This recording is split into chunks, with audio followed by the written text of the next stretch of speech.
यहाँ से देखिए ये गल चुका है और यहाँ पे आप सभी को पानी यानी कि नमी ज्यादा नजर आएगा। ये दाग दिखेगा, ये धब्बा ब्राउन ब्राउन। तो ये नीचे कुछ होते कुछ ऊपर होते। राम राम दोस्तों, आप सभी का स्वागत है हमारे एक न्यू वीडियो में। आप थंबनेल से तो जान ही गए होंगे कि क्या चीज के स्प्रे होने वाला है, क्या फसल में स्प्रे होने वाला है।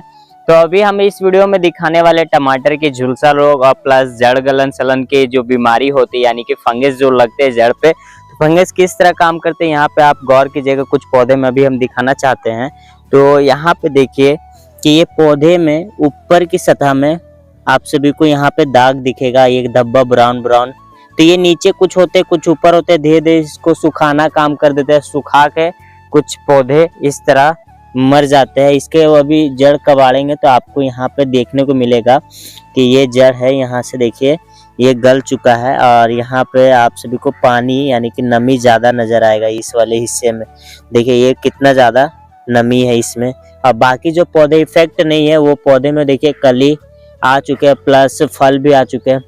तो ये बीमारी पूरे प्लॉट में अभी थोड़ी बहुत दिखना चालू हो गई। 15 डिसमिल की प्लॉट है, उसमें हमारा ये जल गलन सलन का तन में यानी कि ये टहनी में इस तरह के ब्राउन धब्बे जो फंगस लगे हैं वो बैक्टीरिया लग चुके हैं। तो ये बैक्टीरिया को ठीक कैसे करना है इस वीडियो में आज हम लोग जानेंगे और पूरा कंप्लीट टोटली एक शेड्यूल बनेगा कि इसका कैसे कैसे इलाज करना, कौन कौन सी दवा का कितने मात्रा रखना। तो उम्मीद करते किसान साथियों आप सभी को ये वीडियो अच्छी लगेगी और आप पूरा आखिरी तक देखना, तब जाकर आप सभी को समझ आने वाला है। तो चलते शुरुआत करते हैं। तो किसान साथियों अब बात करेंगे दवा की। तो पहली दवा है डियोन, जो कि आप सभी को यहाँ पे दिख रहा होगा। तो ये हमारा काम करेगा, फंगिसाइड है यानी कि फंगस फफूंद जो जड़ में लगते हैं। तो जड़ में जो फफूंद यानी कि जो बैक्टीरिया है, हमारे जितने तरह का बैक्टीरिया फफूंद फंगस ये सारे बीमारी का इलाज है।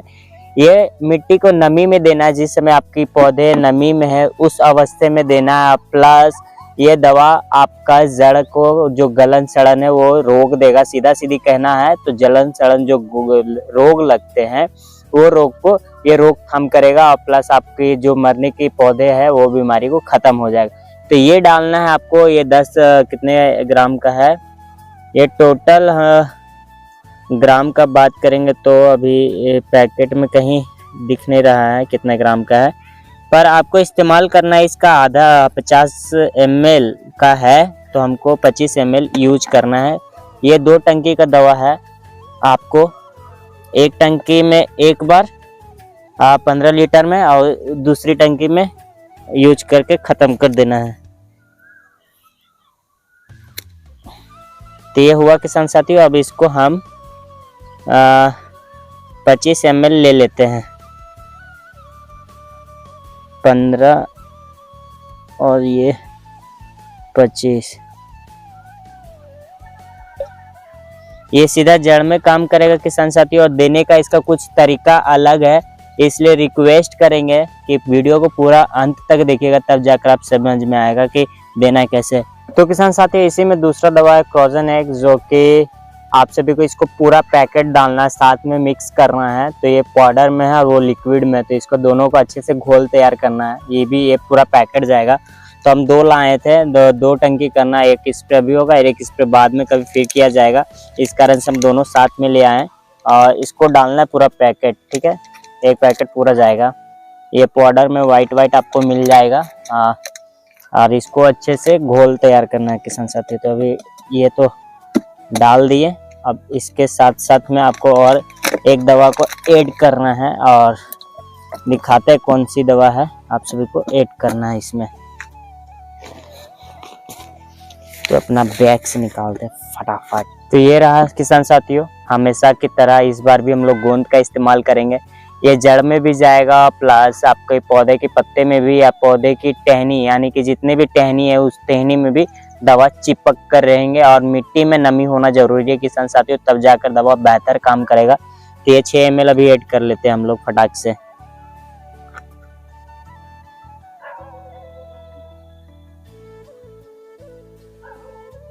ये हो गया किसान साथियों। अब इसको अच्छे से फेंट कर घोल तैयार करते हैं और स्प्रे करने चलते हैं। और स्प्रे करने का तरीका भी आप सभी को बताएंगे कि स्प्रे कैसे करते चलना है।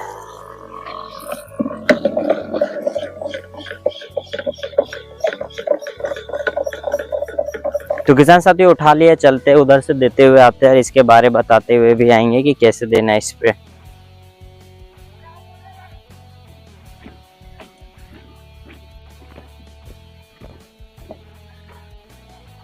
चाचा खोए गया तो पटावल मिर्चैया का गच्छे का बड़वाहीन तो किसान साथियों इसका स्प्रे करने का तरीका बताएंगे। तो आप ऊपर की पत्ते में स्प्रे करना है और थोड़ी सी जड़ में देना है, यानी कि जड़ के सामने हल्की देर तक उसको स्प्रे को गिरा देना है कि वो फंगस जो भी बैक्टीरिया यानी कि जड़ में जो इफेक्ट बीमारी कर रहे हैं वो जड़ से सुधार हो जाए, और जो टहनी है वो आप ऊपर जब स्प्रे करोगे तब वो टहनी में भी स्प्रे हो जाएगी, तो वो टहनी का ठीक करना चालू कर देगी।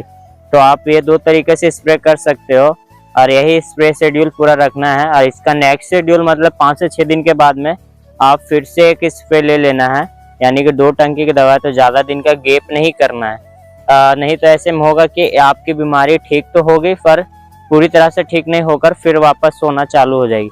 तो आप ये शेड्यूल अच्छे से ध्यान दीजिएगा, 5 से 6 दिन के बीच के अंदर में आप सभी को एक शेड्यूल फिर एक स्प्रे फिर ले लेना है।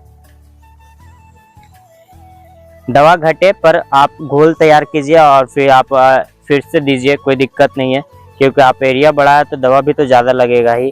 प्लस बीमारी पौधे में जल्दी आप ठीक करते हैं तो आपकी इल्ड यानी कि जो फसल में जो मतलब फल आने की क्षमता है वो बढ़ जाएगी और पौधे स्वस्थ हो जाएंगे इससे जल्दी।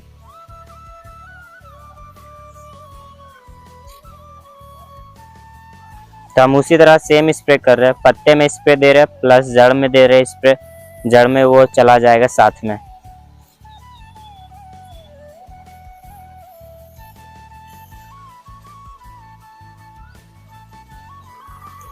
तो किसान साथियों इधर पौधे बड़े हैं और इधर के पौधे कम बीमार है, यानी कि कम इफेक्ट किए। उधर के पौधे सेकंड बुआई में थोड़ा ज़्यादा असर दिखा ये बीमारी का।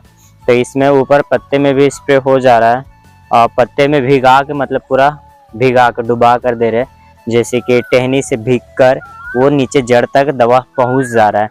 तो इधर स्प्रे तेज कर दे रहे हैं और भिगा दे रहे पूरे पौधे को।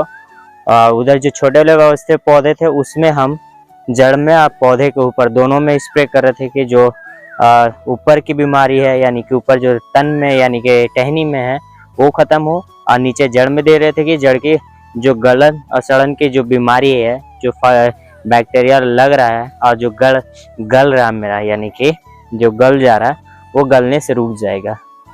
और इसमें बहुत सारे किसान ज़्यादा पानी पटा देने से भी होता है, यानी पानी का अधिक सिंचाई करने से भी हो सकता है, और खेत ना साफ रहे उसके वजह से भी, और खेत को हमेशा गहरी जुताई करके छोड़ना होता है। बहुत सारे किसान लगातार फसल पे फसल लिए जाते हैं, उस कारण से कोई एक फसल पे भारी गिरावट देखने को मिलती है और भारी बीमारी उसमें आती रहती है। तो मेरा ये फर्स्ट 1-2 बीमारी था, तो ये तो मेरा नॉर्मल है। ये मौसम कुछ बारिश हुआ था, लगातार बारिश हुआ था। अब जैसे हमारी पिछले कई वीडियो देखे होंगे तो बारिश हो रहा था, इस कारण से हम लोग कुछ काम नहीं कर पा रहे थे। अब जैसे बारिश छूटा तो सारा काम चालू हुआ। तो किसान साथियों देख ही सकते हैं कि हमारा कितना शाम हो गया देते देते, और हम अभी आधा ही दे पाए हैं, और भी रात हो जाएगी हमको लगता है, और भी अंधेरा भी हो जाएगी देते देते, क्योंकि 15 डिसमिल में प्लॉट है, एक टंकी में होता नहीं है, दोबारा टंकी को फिलअप करना पड़ता भरकर और फिर से स्प्रे करना पड़ता है, फिर दवा वगैरह सारा घोल कर। अभी हम फिर दूसरी टंकी बनाकर फिर दे रहे हैं। 2 टंकी का दवा था, 2 टंकी पूरा यूज हो गया। बीमारी सही से ठीक नहीं होगा फिर एक बार लाया जाएगा, एक स्प्रे फिर किया जाएगा। फिलहाल के लिए अभी ये एक स्प्रे हो रहा है, एक स्प्रे में सुधार दिखा तो बेहतर है, नहीं तो दूसरी स्प्रे फिर जल्दी होगी। तो किसान साथियों यहाँ कंप्लीट मेरा स्प्रे हो गया और शाम पूरा रात हो गया। यहाँ पे पीछे हमारा स्प्रे हो गया, काफी सही टाइमिंग चला था स्प्रे करने का। इतना ठंडा मौसम में दिन ही से ही काम करेगा, प्लस मिट्टी में नमी रहेगा तो जल्दी आप सभी को फसल में रिजल्ट दिखेगा। और आपकी जो भी फसल में झुलसा रोग यानी कि जो जल गलन सड़न की रोग लगती है वो रोग लगना बंद हो जाएगी, और यानी कि जड़ काफ़ी बेहतर बनना चालू हो जाएगा, और फिर उसके बाद फल उसमें ज़्यादा क्वालिटी के आएंगे और अच्छे क्वालिटी के आएंगे। तो अभी हम लोग फिर मिलेंगे नेक्स्ट वीडियो में इसका एक नेक्स्ट शेड्यूल में। तब तक के लिए जय जवान जय किसान।